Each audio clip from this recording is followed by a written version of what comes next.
Chapter 8 from Sideways Stories from Wayside School. Myron. Myron had big ears. He was elected class president. The children in Mrs. Jewell's class expected him to be a good president. Other presidents were good speakers. Myron was even better. He was a good listener. But he had a problem. He didn't know what a class president was supposed to do. So he asked, "What am I supposed to do?" "It's a difficult job," said Mrs. Jewell, "but you can do it. You must turn the lights on every morning and turn them off at the end of the day." "What?" asked Myron. "As a class president, you must learn to listen," said Mrs. Jewell. "I'll repeat myself one more time. You must turn the lights on every morning." "I heard you the first time," said Myron. "It just doesn't sound like much of a job." "It certainly is," said Mrs. Jewell. "Without light, I can't teach, and the children can't learn. Only you can give us that light.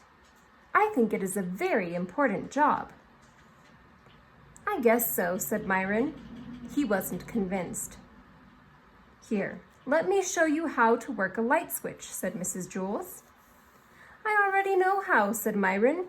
"I've been turning lights on and off all my life."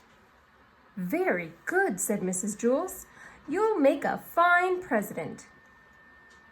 Myron wanted to be the best president ever, but it was such an easy job, he thought, that anybody could do it. When school let out that day, Myron stayed behind.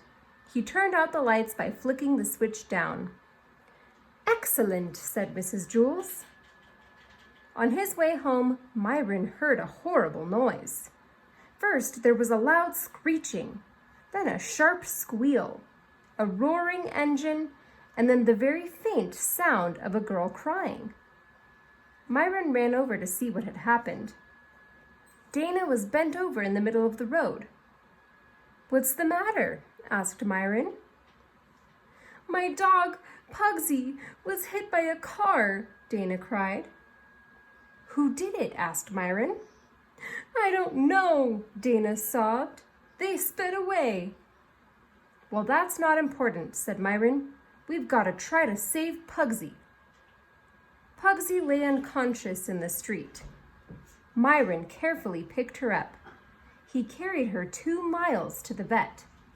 Dana cried at his side. "Don't worry, Dana," said Myron. "She'll be all right." But he wasn't really so sure.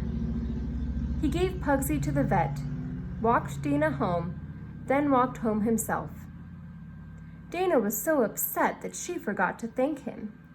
Myron didn't mind. He thought that was what being class president was all about. The next morning, before he went to school, Myron went to Dana's house. Pugsy was there. She seemed all right. Dana petted her. Pugsy licked her face. "See, Myron, she's all right," said Dana.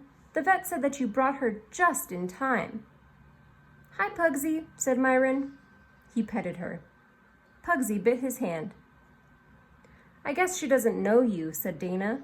"She was unconscious yesterday when you saved her life." Dana's mother put some medicine and a Band-Aid on Myron's hand. Then she drove the children to school. They were late.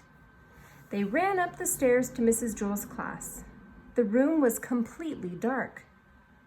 "It's about time you got here, Myron," said Mrs. Jewell. "We have no lights." "Why didn't somebody else just turn them on?" asked Myron. "Because you're class president," said Mrs. Jewell. "Show Stephen how to work the lights. From now on, he will be class president." Myron showed Stephen how to turn on the lights. He flicked the switch up. At the end of the day, Myron showed Stephen how to turn the lights off. He flicked the switch down. After a week, Stephen finally caught on. He made a good president. The lights were on every morning. Myron, who was president for only a day, was the best president in the history of Wayside School. It was just that nobody knew it.